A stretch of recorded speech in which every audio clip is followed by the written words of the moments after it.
بسم اللہ الرحمن الرحیم وَهَذَا الشَّرْطُ عَلَى تَقْدِيرِ جَوَازِ السُّجُودِ عَلَى هَذِهِ الْأَشْيَاءِ لَيْسَ بِوَاضِحٍ لِأَنَّهُ تَقْيِيدٌ لِمُطْلَقِ النَّصِّ أَوْ تَخْصِيصٌ لِعَامِّهِ مِنْ غَيْرِ فائدہ۔ اب تھوڑی سی توجہ فرمانی ہے اور اس بات کو سمجھنا ہے۔ شہید اول رحمت اللہ علیہ کی عبارت یہ ہے، دیکھو ذرا کون سی؟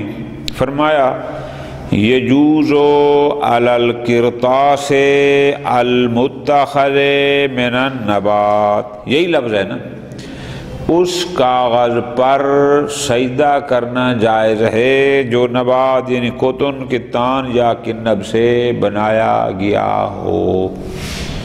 کرتاس کے ساتھ قید لگئی ہے، کس کی؟ المتخذ من النبات کی۔ آج سارا درس ہمارا اسی سے متعلق ہے۔ شہید ثانی سبحان اللہ وہ فرماتے ہیں اگر خود قطن، کتان یا کنب اگر ان پر سجدہ جائز ہے، خود ان پر سجدہ کرنا جائز ہے، اس شرط کو لگانا ہمیں سمجھ نہیں آ رہا کہ شہید اول رحمت اللہ علیہ نے لفظ کرتاس کے ساتھ المتخذ من النبات کی جو قید لگائی ہے، جو شرط لگائی ہے، یہ واضح نہیں ہے کہ یہ کس لیے لگائی ہے۔ کیوں؟ تھوڑی سی توجہ۔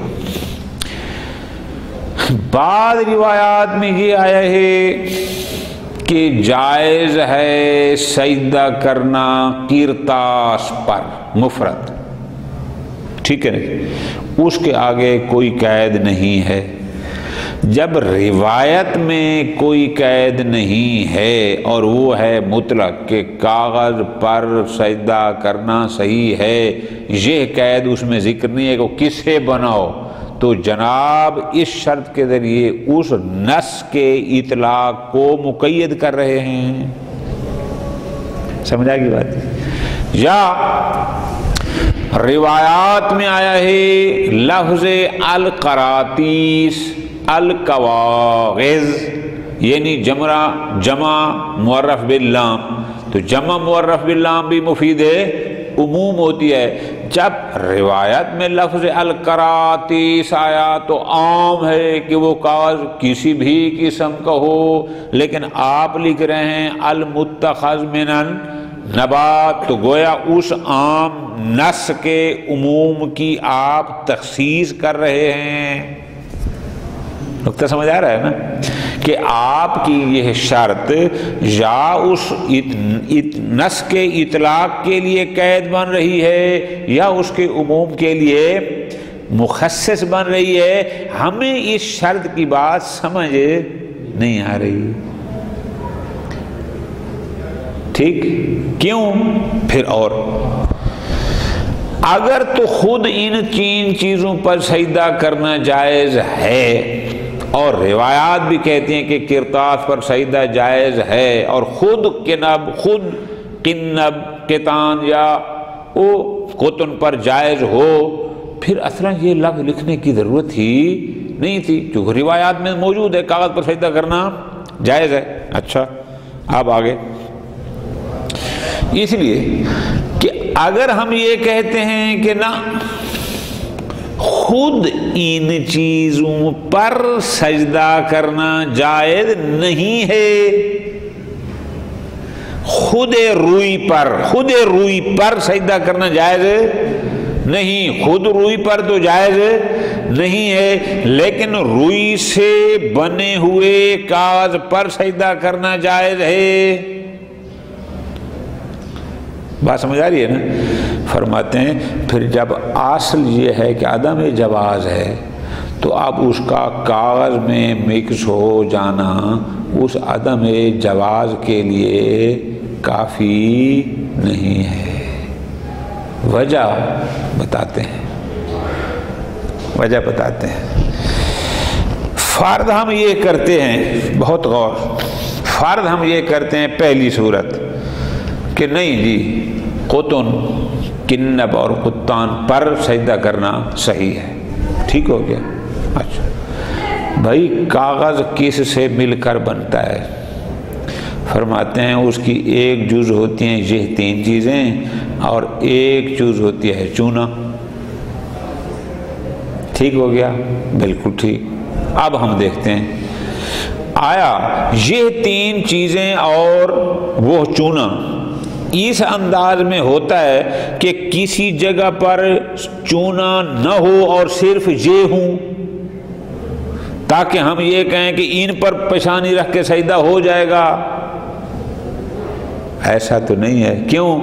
چونا تو کاغذ کی ہر جز پر موجود ہے، اس کی کوئی حصہ بھی ایسا نہیں ہے کہ جہاں پر نورا چونا نہ ہو اور ہم کہیں کہ اس جگہ پر سجدہ ہو سکتا ہے۔ تو جب اس کی ہر جز میں ذرے ذرے میں چونا شامل ہے اور چونا ہوتا ہے جلی ہوئی یا پتھر، جلی ہوئی زمین، وہ ہو چکا ہے استحالہ، اس پر تو سجدہ جائز ہوتا نہیں ہے۔ جس پر سجدہ جائز نہیں ہے وہ تو اس کی ہر جز میں شامل ہے۔ اب بے شک ان 3 پر سجدہ جائز ہو بھی صحیح، لیکن جب ہم پیشانی رکھیں گے وہ تو وہاں ہوگی جہاں نورا ہوگا، وہاں پھر یہ شرط لگانے کا فائدہ۔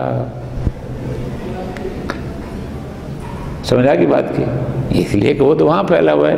ہاں اگر کوئی اس قسم کا ہوتا کہ جہاں کوئی ایسی جگہ ہوتی جہاں چونا نہ ہوتا، پھر ہم کہتے کہ دیکھو جی اس جگہ پر چونکہ یہ فلاں چاہے سے بنی ہے لہذا اس پر جائز ہے۔ اور اگر ہم اس بات کے کہہ لیں کہ نہیں خود این پر بھی جائز نہیں ہے، تو جناب جب خود این پر بھی جائز نہیں ہے، ادھر سے نورا جو چونا ہے اس پر بھی جائز نہیں ہے، تو یہ شرط جناب نے کرتاس کے ساتھ کس بنیاد پر لگائی؟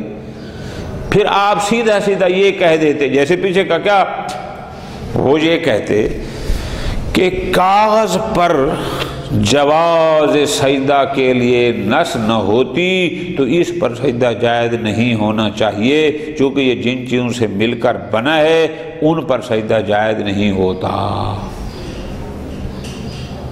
پھر آپ بات فقط نص کی کرتے، المتخذ من النبات والی جو شرط ہے یہ واضح نہیں ہے، یہ کیوں لگائی ہے؟ یہ بات کر کے پھر آگے چلتے ہیں۔ اسی شہید اول رحمت اللہ علیہ نے کہاں کہا؟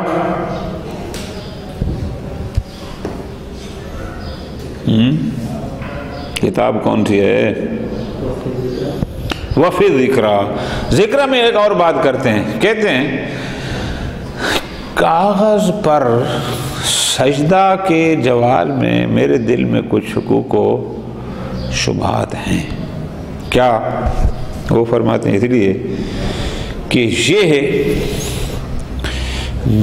بنی ہوتا ہے ان چیزوں سے اور نورا سے، یعنی جلے ہوئے پتھر سے، تو جب نورا سے بنا ہے اس میں تو ہو چکا ہے استحالہ، اس پر تو سجدہ جائز ہوتا نہیں ہے۔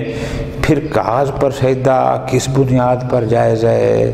پھر نفس شائع، میرے دل میں تھوڑا سا شک و شبہ اس پر ہے کہ اس کے جواز کی وجہ کیا ہے۔ پھر اس کے آگے 2 وجوہات بیان کرتے ہیں۔ شاید اس لیے جائز ہو کہ نورا کے علاوہ جو دوسری چیزیں ہیں جن پر سے جائز ہوتا ہے وہ قطب وغیرہ وہ غالب ہوں اور وہ نورا چونا جو ہے وہ مغلوب ہو، شاید اس وجہ سے جائز ہوگا کہ جن سے غالب معیار ہوتی ہے مغلوب معیار ہے۔ اچھا یا یہ وجہ ہوگی، کیا کہتے ہیں، یا شاید یہ وجہ ہو۔ یہ بڑی عجیب ہے کہ جب چونا وہ پہلے پتھر تھا نا، پھر جلایا گیا تو بن گیا چونا، پھر جب کاغذ بنتا ہے تو وہ پھر جامد ہو جاتا ہے، وہ پکا ہو جاتا ہے پتھر کی طرح، لہذا چونکہ اب جامد ہو گیا لہذا واپس اس پر پتھر والا نام اور اسم الارض کہا گیا ہے، لہذا اسی لیے اس پر جائز ہے۔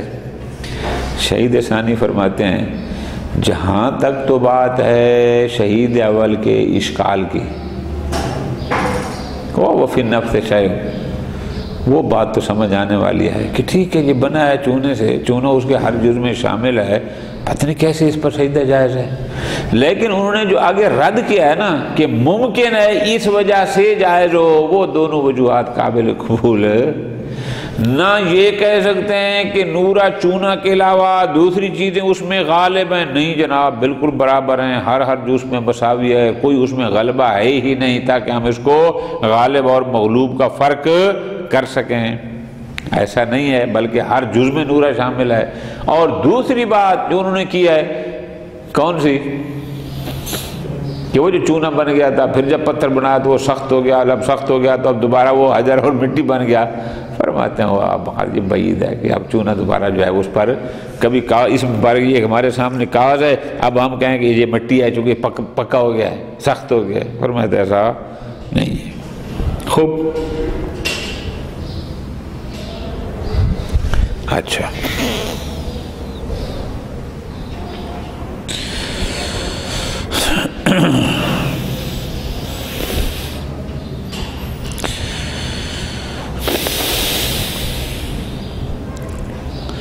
ایک اور اشکال کیا ہے انہوں نے مزیدار، وہ یہ ہے آقا توجہ رکھنی ہے۔ جناب شہید اول رحمۃ اللہ علیہ آپ نے یہ فرمایا ہے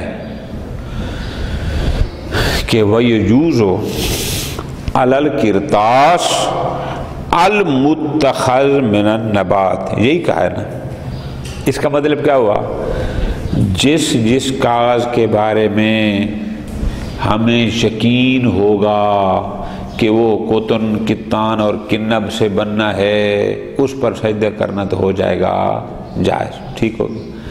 اب جس کاغذ کے بارے میں ہمیں شک ہوگا کہ یہ کس سے بنا ہے، اس پر سجدہ کرنے کا پھر حکم کیا ہوگا؟ کیوں؟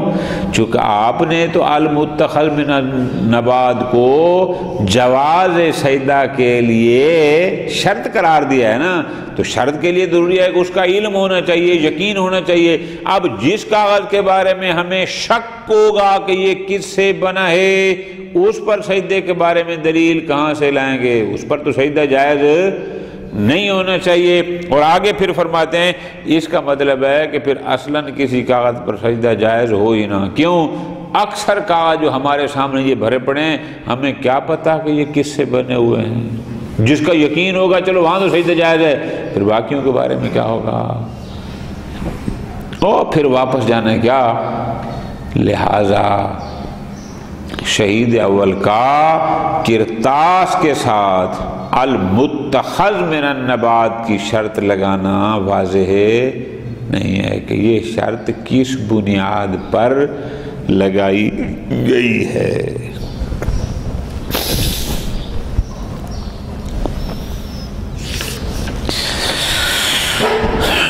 وَهَذَا الشَّرْط، یہ جو شرط ہے کون سی؟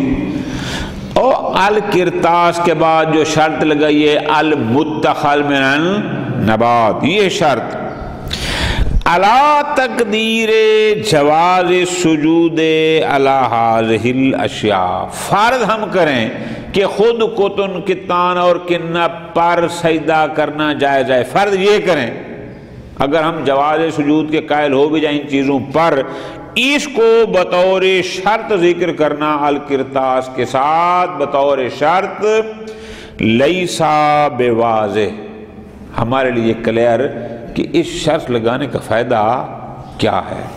فرماتے ہیں کیوں؟ وہ اس لیے لأنہ تقیید لمطلق النص، بہت غور سے آگا، بہت غور سے، اس لیے کہ ہم روایات میں دیکھتے ہیں، روایت میں اگر لفظ کرتاس مفرد ہے اس کے ساتھ تو کوئی قید نہیں، پھر وہ تو تھا مطلق، پھر آپ کی شرط اس نص کے اطلاق کی قید بن جائے گی کہ وہ روایات جو مطلق کرتاس پر جواز سجدہ کی بات کرتے ہیں تو آپ کہہ رہے ہیں کہ نہیں نہیں، اس کی قید یہ ہے کہ وہ متخذ من النبات ہو، یا آپ نص کے اطلاق کو مقید کر رہے ہیں، او تخصیص لعام میں ہی، بہت غور، یا ہم کہیں کہ روایت میں تو ہے عام، کیوں؟ وہاں پر لفظ ہے الکراتیس، او جمع معرف باللام، وہ ہوتی ہے مفید بالعموم، اور آپ المتخذ من النبات کی شرط لگا کر اس عام کی تخصیص کریں۔ فرماتے ہیں چاہے ہو تقیید چاہے ہو تخصیص، جب خود ان چیزوں پر سجدہ جائز ہے تو فرماتے ہیں یہ تقدیر یا تخصیص من غیر فائدۃ، اس کا کوئی خارج میں فائدہ نہیں ہے۔ کیوں؟ فرماتے ہیں اس لیے فائدہ نہیں ہے، لِأَنَّ ذَلِكَ، چونکہ آپ کا یہ شرط لگا دینا لا يُزِيلُهُ ان حکم مخالفت الاصل، چونکہ اصل کیا تھا کہ اس پر سجدہ جائز نہ ہو کاغذ پر، اصل تو یہ تھا نا، تو اس شرط لگانے سے او مخالفت حکم کا جو لا یذیلہ ان حکم مخالفت یہ شرط اس حکم مخالفت کو زائل اصل یہ تھا کہ اس پر سجدہ ہونا چاہیے، زمین پر سجدہ ہونا چاہیے کہ جو زمین سے اگتے ہیں ان چیزوں پر، اس پر جائز نہ ہو۔ کیوں؟ فرماتے ہیں اس لیے کاغذ پہ سجدہ جائز نہیں ہونا چاہیے تھا، اصل عدم جواز علی القرطاس ہے، وجہ یہ ہے فَإِنَّ أَجْزَاءَ النُّورَةِ، او چونے کے اجزاء المنبسط فیہ، جو اس میں پھیلے ہوئے ہیں، وہ اس کی ہر جز میں موجود ہیں، بحیث وہ بھی اس انداز میں کہ لا یتمیز، کہ جس میں یہ تمیز کرنا اور فرق کرنا ممکن نہیں ہے، لا یتمیز تمیز نہیں ہو کس سے، من جوہر الخلیط جزون لا یتمیز، کہ اس کاغذ میں اس نورا چونا اور دیگر چیزیں جو ملی ہوئی ہیں ان چیزوں سے ایک حصہ تھوڑا سا جدا کر لیں کہ یہ وہ حصہ ہے کہ یتم علیہ السجود، جس پر سجدہ ہو سکتا ہے اور اس میں نورا نہیں ہے۔ فرماتے ہیں پس اس اجزائے نورا کا اس میں پھیلا ہوا ہونا، یہ آگے آ رہا ہے کافیۃ فی المان، اس کاغذ پر سجدہ جائز نہ ہونے میں یہی کافی ہے کہ وہ چونا اس کی ہر جز میں موجود ہے۔ لہذا فلا يفيده ما يخالطها من الاجزاء، لہذا اگر اس میں کوئی ایسی چیزیں بھی مخلوط ہیں، کوئی اور چیزیں بھی ایسی ملی ہوئی ہیں کہ جن پر منفردتاً، یعنی اگر فقط وہی ہوتی تو ان پر سجدہ جائز تھا، اب اگر وہ اس میں ملی ہوئی ہیں تو بھی وہ کوئی فائدہ نہیں۔ کیوں؟ اس لیے کہ جہاں وہ چیز ہے تو دوسرا ذرہ اس میں نورا کا ہے جس پر سجدہ جائز نہیں ہوتا۔ ٹھیک ہے، لہذا ہمیں اس شرط کی لگانے کی کوئی سمجھ واضح کہ یہ شرط کس لیے ہے۔ وفی ذکر، اب اسی شہید اول نے ذکر میں عبارت اور کی ہے، وہاں کیا کہتے ہیں؟ وہاں کہتے ہیں جوز السجود علیہ ان اتخذ من القنب، وہاں کیا کہا ہے؟ اس کاغذ پر سجدہ کرنا صحیح ہے جو قنب سے بنا ہوا ہو، کس سے؟ جوٹ اور سوتلی، اس سے بنا ہوا ہو۔ اچھا، وَاسْتَظْهَرَ الْمَنْعَ مِنَ الْمُتَّخَذِ مِنَ التَّحْرِيرِ، اور وہاں پر کہا ہے اظہر یہ ہے کہ ریشم سے بنے ہوئے کاغذ پر سجدہ جائز نہیں، ذکر میں یہ فرمایا۔ اچھا، اب کنب سے بنے ہوئے پر جائز، ریشم سے بنے ہوئے پر جائز نہیں، باقی رہ گئے دو، کوتن اور کتان، ان کا کیا کہا ہے؟ فرمایا وَبَنَ الْمُتَّخَذَ مِنَ الْقُطُنِ وَالْقِطَّانِ عَلَى جَوَازِ السُّجُودِ عَلَيْهِمَا، وہاں پر کیا کہتے ہیں کہ جو کاغذ قطن اور کتان سے بنا ہوا ہو، وہاں پر کہتے ہیں اگر خود قطن اور کتان پر سجدہ جائز ہے تو اس سے بنے ہوئے کاغذ پر بھی جائز ہے، اگر خود ان پر جائز نہیں تو پھر ان سے بنے ہوئے کاغذ پر بھی جائز نہیں۔ سمجھ آ گئی بات کی؟ یہ بات شہید اول نے کہاں کی ہے؟ ذکر میں۔ شہید ثانی کہتے ہیں وَيُشْكَلْ، ہمیں اس پر اشکال کیا ہے؟ وَيُشْكَلُ تَجْوِيزُهُ الْكِنَّبَ عَلَى أَصْلِهِ، یہ کہہ دینا کہ کنب پر سجدہ کرنا جائز ہے، ہمیں اس جواز پر اشکال ہے۔ کیوں؟ خود کنب سے بنائے ہوئے کاغذ پر بھی سجدہ جائز نہیں ہونا چاہیے۔ کیوں؟ لِحُكْمِهِ فِيهَا بِكَوْنِهِ فِي بَعْضِ ملبوساً فی بعض، اس لیے کہ خود یہی کہتے ہیں کہ کنب بھی بعض علاقوں میں ملبوس ہے۔ تو آپ نے تو کہا تھا اگر کوئی شے کہیں بھی ملبوس ہو تو اس کا حکم ہر جگہ عدم جواز کا ہے۔ جناب اگر کنب بعض علاقوں میں ملبوس ہے تو پھر کس بنیاد پر اس پر آپ نے سجدہ کے جواز کی بات کی ہے؟ یہ ہمارا ان پر اشکال ہے۔ فرماتے ہیں لِحُكْمِهِ فِيهَا، جناب نے خود فرمایا ذکر میں بِكَوْنِهِ مَلْبُوسًا فِي بَعْضِ الْبِلَادِ کہ یہ کنب بعض شہروں میں ملبوس شمار ہوتی ہے۔ وَأَنَّ ذَلِكَ يُوجِبُ، اور اگر بعض علاقوں میں ملبوس ہے تو یہ موجب بنتی ہے عمومت تحریم، کہ پھر یہ کیا حرمت عام ہو، پھر جہاں ملبوس نہیں ہے وہاں بھی اس پر سجدہ جائز نہیں ہونا چاہیے۔ ٹھیک ہوگی بات؟ تو ہمارا ان پر اشکال ہے کہ انہوں نے جو کہہ دیا کنب سے بنے ہوئے پر جائز ہے، ہمارا اشکال ہے کہ نہ آپ کے نظر مطابق اس پر بھی جائز بنتا نہیں۔ اچھا آگے وقال فیہا ایضا، اس شہید اور رحمت اللہ علیہ نے اپنی کتاب ذکر میں ایک اور بات بھی بیان فرمائی ہے۔ وہ کون سی ہے؟ فرماتے ہیں فی النفس من القرطاس شیء، کاغذ پر سجدہ کرنے کے جواز میں میں کچھ زیادہ مطمئن نہیں ہوں، میرے دل میں تھوڑا سا شبہ ہے، وسوسہ ہے کہ اس پر سجدہ جائز ہے یا نہیں۔ وجہ کیا ہے؟ کیوں آپ کے دل میں شک ہے کہ کاغذ پر سجدہ جائز ہے یا نہیں؟ فرماتے ہیں اس لیے من حیث استعمالہ علی النور، چونکہ اس کاغذ میں استعمال ہوتا ہے کیوں نہ المستحیلہ من اسم الارض بالاحراق، کہ احراق کی وجہ سے اس میں وہ استحالہ ہو چکا ہوتا ہے، وہ اسم ارض سے ہو چکا ہوتا ہے خارج۔ اور ہم کہتے ہیں کہ جو چیز استحالہ کی بنیاد پر اسم ارض سے خارج ہو جائے اس پر سجدہ نہیں ہوتا، اور اس میں وہ چیز ہوتی ہے کہ جو احراق جلنے کی وجہ سے اسم ارض سے خارج ہے۔ لہذا اس لیے کہتا ہوں کہ فی النفس من القرطاس شیء۔ سمجھ آ گئی بات کی؟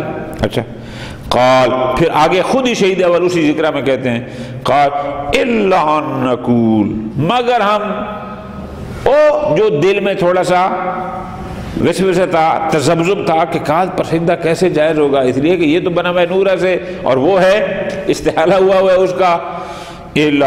پھر دو تعویلیں خود ہی جواب دی ہیں کہ نہیں دل میں کسی تذبذب اور وسواس کی ضرورت نہیں ہے۔ الا نقول، مگر ہم یہ کہہ رہے ہوں کیا کہ الغالب جوہر القرطاس، کہ نہیں کاغذ میں استعمال ہونے والا نورا مغلوب ہے اور اس کا جوہر قرطاس یعنی وہ جن اور چیزوں سے بنا ہے قطن کتان وغیرہ وہ اس پر غالب ہیں، تو شے میں جن سے غالب کے لحاظ سے حکم کیا جاتا ہے۔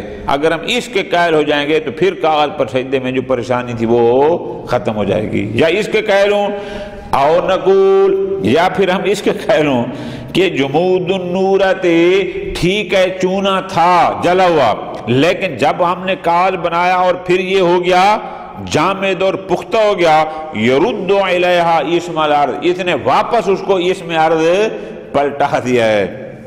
شہید ثانی فرماتے ہیں ھذا الایراد متجہ، شہید اول کا جو اشکال تھا نا وفی النفس من القرطاس، اشکال تو ان کا ٹھیک ہے بنتا ہے، توجہ فرمائی نا، متجہ لولا خروج القرطاس بالنص الصحیح، اگر یہ کاغذ پر سجدے کا حکم روایت صحیح اور عمل اصحاب کے ذریعے حکم عدم جواز سے خارج نہ کیا ہوتا تو ہم بھی یہ کہتے ہیں کہ اشکال بنتا ہے۔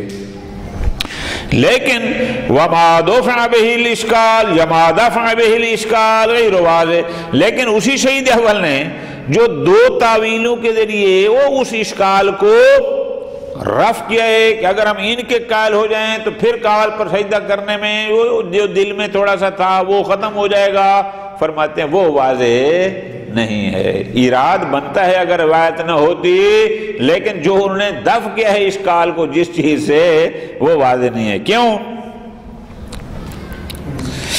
فرماتے ہیں اس لیے فَإِنَّ أَغْلَبِيَّةَ الْمُسَوِّغِ ما مسوغ لا یکفی ما امتزاج ہی بغیر ہی و انبساط اجزائہما بحیث لا یتمیز، بے شک نورا کے علاوہ دیگر چیزیں غالب ہوں بھی صحیح، لیکن ان کا غالب ہونا کافی نہیں ہے۔ کب؟ ما امتزاج ہی بغیری، کہ وہ چیزیں جن پر سجدہ جائز تھا وہ ملی ہوئی ہیں ان چیزوں کے ساتھ کہ جن پر سجدہ جائز نہیں ہے، وَانبساط اجزائہما، اور مجوز اور غیر مجوز کے جو اجزاء ذرات ہیں وہ اس طرح اس میں پھیلے ہوئے ہیں کہ لا یتمیز، تمیز نہیں کر سکتے کہ یہ والی جز نورا ہے تو یہ والی نور فرق اور قطن یا کہ تان ہے، ایسی کوئی تمیز۔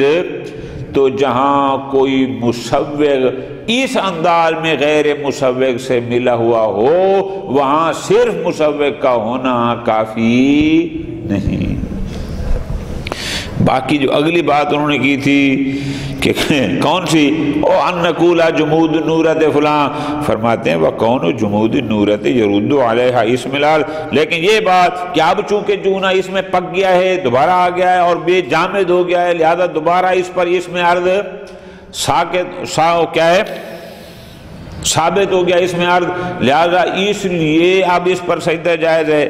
فرماتے ہیں یہ بات کرنا فی غایت یہ انتہائی، کہ ہم یہ کہیں کہ چونہ جب کاغذ کی شکل میں آتا ہے تو وہ دوبارہ پتھر بن جاتا ہے، اس میں ہر صادق آتا ہے، یہ بہت ہی یہ باتیں ختم ہو گئیں۔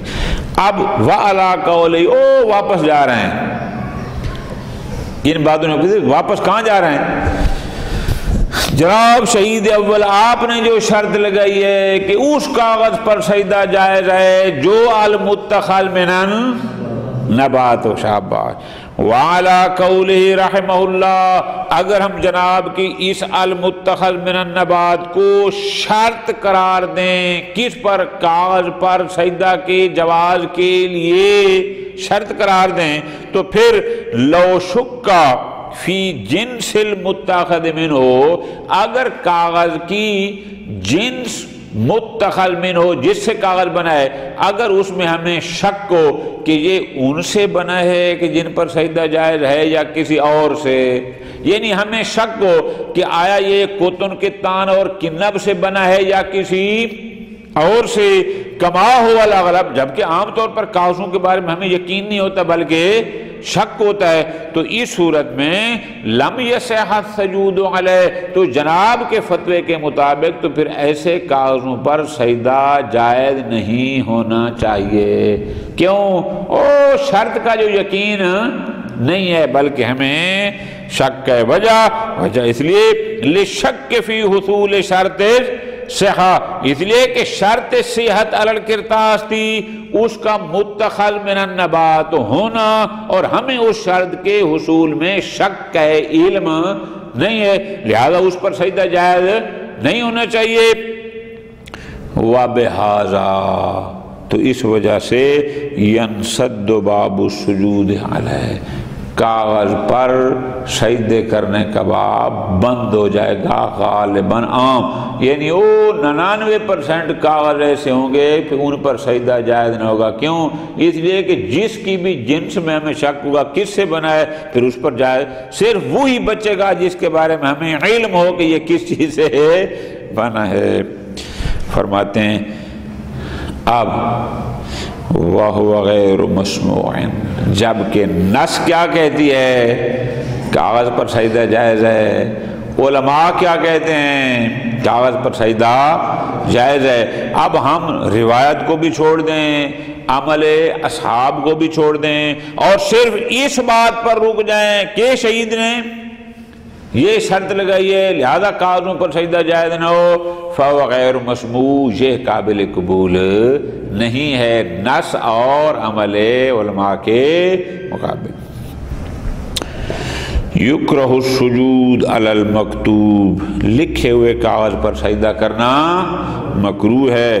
کب مع ملاقات الجبہۃ، بشرطے کہ پیشانی وہاں لگے، لما یقع علیہ اسم السجود، یعنی پیشانی کا وہ حصہ ہو جس پر اس میں سجدہ صادق آتا ہے وہاں لگے کہ جو وہ خالیا من الکتابہ، بشرطے کہ وہ جگہ تحریر سے، جیسے یہ کاغذ لکھا ہوا ہے اور یہ وہ جگہ ہے ادھر ادھر جگہ ہے کہ جہاں پر لکھا ہوا نہیں ہے، ایسے مطلق کاغذ پر سجدہ کرنا مکروہ ہے بشرطے کہ پیشانی کا وہ حصہ جس سجدہ وہ وہاں لگے جہاں پر کوئی تحریر نہ ہو، یعنی وہ صاف جگہ ہے اور باقی جگہوں پر تحریر ہے۔ وَبَعْضُهُمْ لَمْ يَعْتَبِرْ ذَلِكَ، بعض کہتے ہیں کہ نہیں یہ ضروری نہیں ہے کہ جہاں پیشانی لگے وہ جگہ تحریر سے خالی ہو، بے شک تحریر کے اوپر پیشانی لگے وہ کہتے ہیں پھر بھی درست ہے۔ کیوں؟ وہ کہتے ہیں بناء علی کون المداد عرضاً، وہ کہتے ہیں کہ یہ مداد، یہ سیاہی جوہر نہیں، یعنی اس کا کوئی جسم نہیں بلکہ یہ عرض ہے، اور جو عرض ہوتی ہے لا یحول بین الجبہۃ و جوہر القرطاس، لہذا پیشانی اور کاغذ کے درمیان سیاہی مانے نہیں بنتی، حائل نہیں بنتی۔ شہید ثانی فرماتے ہیں وَضَعْفُهُ ظَاهِرٌ، نہ یہ نظریہ ضعیف ہے۔ کیوں؟ سیاہی باقاعدہ جسم رکھتی ہے، کاغذ اور پیشانی کے درمیان یہ سیاہی، یہ جو تحریک الفاظ ہیں یہ حائل بنتے ہیں، لہذا تحریر پر سجدہ کرنا درست نہیں۔ الخامس طہارت البدن من الحدث والخبث وقد سبق بیان حکمها، وہ کتاب الطہارت میں اس کی جزیات گزر گئے ہیں۔ صلی اللہ علیہ محمد وآلہ محمد۔